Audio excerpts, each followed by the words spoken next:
Welcome to a new edition of the Famous Interviews with Joe Dimino. On this episode, we talk with an entrepreneur in the home service industry, Beth McDaniel.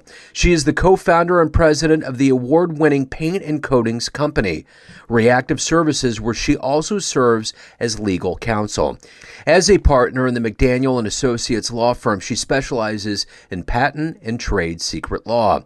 Her legal practice is focused on contracts, business administration, innovation, and entrepreneurship. As a serial entrepreneur, she has guided this bleeding-edge innovation company operating in the paint and coatings and specialty chemical industries for the past 15 years. She's got a great story. Enjoy this interview. Thank you again for taking a minute out today. And before we dive into your life and your work and get to know you a little better, I want to know, over the last 3 years, we all survived the pandemic and went through COVID. And I'm wondering how you survived it and how it's changed the way that you live your life and conduct business now that we're coming out of it and the world's waking up. It's funny that you say that, because I just recovered from COVID a couple days ago. Yeah, with regard to the years of COVID, it all started out so dire and so scary, and we were, and people were dying all over the place. There's no, now COVID has gotten more like a flu, and so we've learned how to handle it, and we have Clorox wipes now, and we're not washing our groceries before they come in the house anymore. We've learned a lot and about the disease and about ourselves, and I'd say that during those years, I found out a lot about myself and just kind of the structure of my life, because it was so immediate, and it just upset the whole structure of everything. Our kids were no longer going to school all of a sudden, and that upset them. And of course, there's this family, dynamic, and that changes, and everyone's at home together, and we're all trying to get our stuff done, and people are, having their own issues with it. But what I found in the end, one thing that I thought was interesting, Joe, is that that with the structure being pulled out from underneath us, it caused us to have to, kind of rise up like a phoenix and find the right structure for us at the time. And some of those things I've found are kind of the right structure for life. For instance, I don't need to go to the office every day. I really don't. We're suited to, working at home, and I think most people found that, but in fact, I get a lot more done sometimes when I'm at home, and I think you'd find, a million other people that would say that same thing. But I also don't need to go every time to the doctor, for instance. We can do that over a FaceTime, and it's just as effective in a lot of cases. And so we found that running around all the time and trying to do everything outside of the house is not necessarily the most efficient and effective way of doing things. So I'd say that, our lives have changed in that way, in some ways for the better. Well said. I agree, and I think that, I've noticed with health appointments, there's just no need to drive and to do all of that, all the rigmarole that goes into it when you can just do it remote. So yeah, no, well said. And to get a better handle, and work stuff too. I don't mean to interrupt you, but just adding, we're going to talk about work, but also I don't need every meeting in person. I don't need to fly all over the country and meet with people when we can really do it pretty effectively on Zoom if everyone just kind of buys into that process, and they did. Yeah, I totally agree. I think all of it can be streamlined through the digital. So let's get a complete handle on what you do for a living, and I want to put you in front of a bunch of third graders at a career day, and one of the kids looks up and asks you, what do you do for a living? How do you answer them? Okay, first of all, I love teaching. That's one of the things that I do on the side. That's not my occupation, but more my affectation. But so I've been asked questions like that, and I like to explain things like a third grader, because I think inside I'm probably more of a seventh grader, okay? 56-year-old seventh grader. But anyway, so what we do is, in our business, we have a company that innovates in the paint and coatings space. Paint and coatings are something that most people have never really thought about. And I always say it's the biggest industry no one's ever thought about. But if you look all around you, wherever you are and wherever your listeners are, I invite you to look around you, and everything that you see around you that's man-made has a coating on it, okay? Coatings historically have been there to either decorate a surface in hummingbird yellow or to protect a surface. And in doing so, anything that's man-made always gets coated at some point in its manufacturing process. So if you look at the walls around you, if you look at you know that, but the floor, the ceiling, the cabinet, your eyeglasses, your computer screen, your paper, your clothing, really anything that you see has been coated. Glass has been coated, mirrors are coated. So in our business, we see all of that coated surface as surface area that we can use. So what we've done in our business, a company called Reactive Surfaces, is we have added a third dimension to the coating formula, and that is, in addition to decorating the surface or protecting the surface, we add functionality to it. And where we get and that's not our idea, okay? There have been other companies that have functionalized paints and coatings, okay, to do something, to be antimicrobial, or something like that. But they use usually heavy metals or toxic additives are used in that way.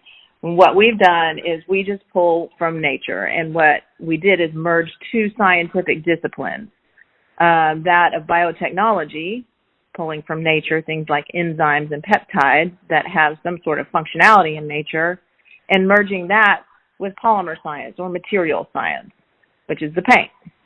And that is what had not been done before. And so really what we do is we look to nature, and there's some sort of functionality like an enzyme we use that it breaks down natural greases, fats, and oils in nature. That's what it does. The art of what we do is to see that, take that, and then train that into a coating system and let it do what it does, but on a surface. And then we can spread it all over surfaces, and we've got functional surfaces that react to their environment in some way or another. So generally speaking, that's what our company does. And I'm president of that company. So how did this happen? How did you get to this point that this is your passion, this is your business, and this is what you that motivates you? Yeah, well, I kind of married into it because my husband Steve is the Chief Innovation Officer and the founder of this company and the founder of this technology. We started this company about 20 years ago, and it all started. So he's kind of crazy, sciencey, hair on end, Einsteinish, and I say that not lightly. I mean, he's truly one of the most brilliant minds in biosciences right now, in my humble opinion. But it's true. And what was the stimulus for this was, okay, so he had done a lot of research when he was a PhD. And when 9/11 happened, he had done a lot of research using, he had actually cloned a gene that was detoxified like pesticides. Okay, they found that it detoxifies those, and so you hear about pesticides and how dangerous they are, and when they're overused and birth defects and all that kind of stuff. So this would be something that works against that. Well, after 9/11, he got a call from a friend, and he said, I'm sorry. There was an interview because someone discovered that he had done this research and cloned this gene, and everyone was concerned of course at that time was weapons of mass destruction, one of which is chemical weapons, nerve weapons, sarin gas, that kind of thing, VX, Russian VX, things that were used like in the Holocaust, in the death chambers where they would, the gas chambers. And so the chemical makeup of those chemicals are the same or similar to that of pesticides. And so someone linked that up and said, would this work against a nerve weapon? Would this clone gene work? And he said, and the answer was something like, well, it would but but it would have to be on a surface, because nerve gases are not really gases. They're actually tiny droplets, and those droplets will light on surfaces, right? And will fall out, and it's in the air for a while, but then it falls down on all the surfaces. And so he said, maybe if you could put it in the paint, or something like that, and paint it on a surface, then it would work. And the guy said, he was a money raiser, and he said, well, if I raised some money for you to do that, I mean, would you do that? And he's like, I have no idea about paint, it wasn't his business. But they raised the money, and we did it, and it works great. And it's our technology, it's our platform technology called WMD Talk, painted on a surface, on a tank, or on a barrack, or even on a soldier's uniform, or on a door handle, or something like that. If there were a chemical attack, you would have to wait until the air cleared out, okay? Because there is floating, droplets in the air. Once that cleared out and everything lighted on the surfaces, whatever was painted with WM Detox would be detoxified in about 24 to 48 hours. You could eat off that surface after that. And that is absolutely, there's nothing else like that does that. There are military coatings that actually make things like weapons of mass destruction, like chemical weapons, easier to clean.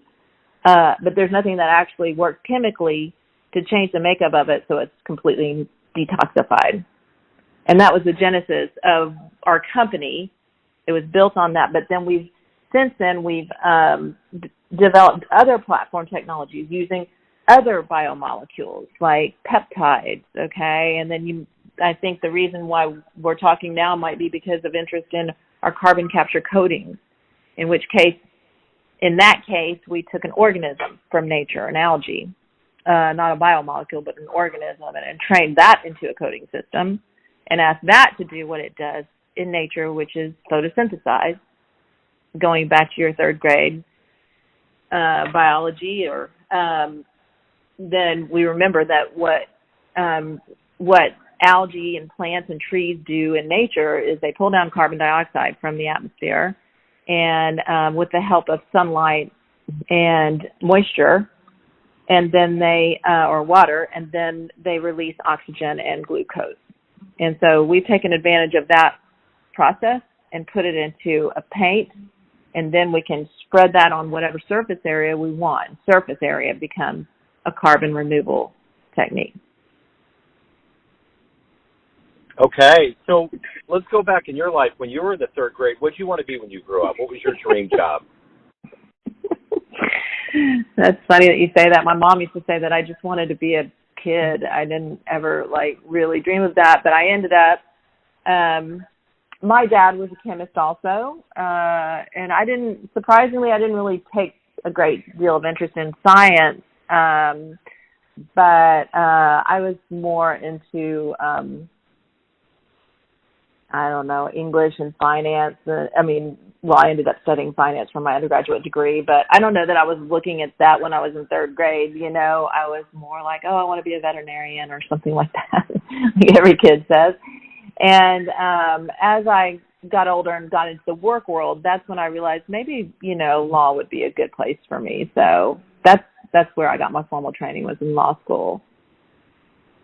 So who's kind of been a role model or a hero for you in life?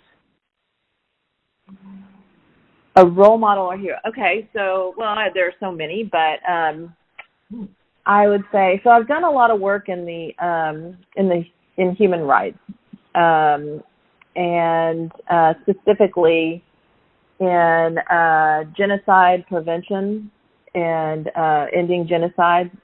For about 10 years, I did that as some outside work that I did, more about building up political will in your community to fight and end genocide and prevent it. So within those 10 years, I learned a lot about some real heroes in the world. And you talk about heroes, these are people that saved lives during what I used to tell my kids that I'd teach genocide about. I'd tell them there is nothing worse than genocide, because it means that there's a group of people who think that people that like you should no longer exist on Earth, and they're trying to wipe you out. And so that's anyone who fights that, in my opinion, is like the biggest hero in the world, and bigger than a big corporate leader, maybe, even though they can do great things too. So there is one person that comes to, a number of people that come to mind, but one of them is a guy named Carl Wilkins, and he was Reverend, actually, that was working in Rwanda. He was living with his family. He moved his family over there, and he was working in Rwanda at a time right before the Rwandan genocide. And the genocide broke out. This was the basis for what I did for those years, was because there was really no way to prevent this. I don't know if you remember it back in the mid-'90s, but it was horrible. It was all of a sudden we just realized like 800,000 people were murdered in front of the world, within about 3 months. Okay, so we're talking about like the metropolitan area of Austin, Texas, where I live, is gone in 90 days. And these people were just hatched to death, whatever, it was horrible. He was an American living there. He sent his family away, and he said, I can't let this happen. And he became kind of, I don't know if you ever saw the movie Hotel Rwanda. Yeah. Okay, so that guy, helped people by opening up his hotel and letting them stay there so that they wouldn't get wiped out. He did the same thing. And he, as an American, had a lot of influence over there, and he could go into the minister's office in Rwanda and say, hey, I've got this orphanage here. I can't let y'all attack it. You can't take these kids. I mean, he actually went and advocated for the release of, hundreds and hundreds of kids in orphanages. He helped his neighbors. He risked his life every day. And to me, those were there, and I know many others like him that I've met that have faced similar circumstances and just stood up and did what's right and were heroes, really heroes. So that's my answer to your question. Excellent. So, in your life, we gain wisdom, we overcome things. Let's say you have a dream tonight. You run into, say, an earlier version of you, a 20-year-old version of you, and you could give that version of you a piece of advice based on the wisdom you've gained in your life. What would you tell your young version? Don't do drugs. Okay, that would be one thing. No, in fact, that's not what I would tell them. I would tell them, do everything in moderation, okay, and look out for your soul and yourself, and don't lose yourself in anything that you do. And so, no, I don't expect people to be perfect, and I wouldn't even expect my 20-year-old with a lot of, my 20-year-old self, if I had the right guidance or whatever, to do all the right things. And I had a lot of great figures to follow, and my parents were great, and family was good, supportive, and stuff like that. So I had all the benefits of that, and I still was, lost in my 20s. So, everything in moderation is more like it, and do something meaningful that's meaningful to you. Do things that, take steps to do that, even amidst all the chaos of your life. Step out of your life, find something that's meaningful to you, and take action on that. That's one thing I would say. Be kind, be kind to people that others maybe aren't as kind to, look beyond the obvious, failings of people and try to find the good side of people. I won't get into like boyfriends and stuff like that, 'cause that would too much advice. No, I think that's a great answer. I think you kind of got to the essence of what I was looking for. And I'm curious, in your life up to this point, of all of the things that you've done and accomplished, what are you the proudest of? Well, raising my kids. But that's so cliche, but they're awesome. And we even have grandkids. And they're, yeah. So the best thing I've ever done is for them. But what I'm most proud of probably is working with kids and helping children and recognizing the strengths that they have and bringing those things out, teaching and letting people learn to be their best selves. Let me ask you this. Everyone out there has a perception of you, an idea of who they think you are, your family, friends, clients, colleagues, but ultimately you live your life. What's your perception of you? Who do you think you are? Wow. Who do I think I am? I think I'm kind.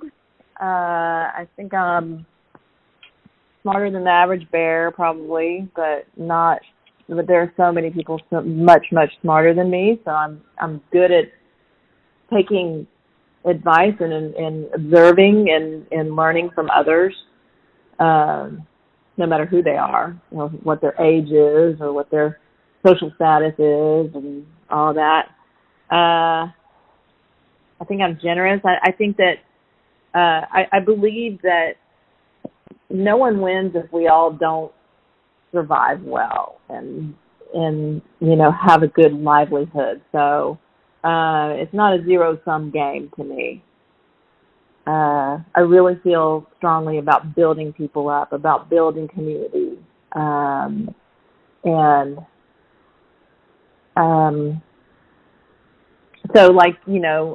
I think I'm a little communist. Maybe I have communist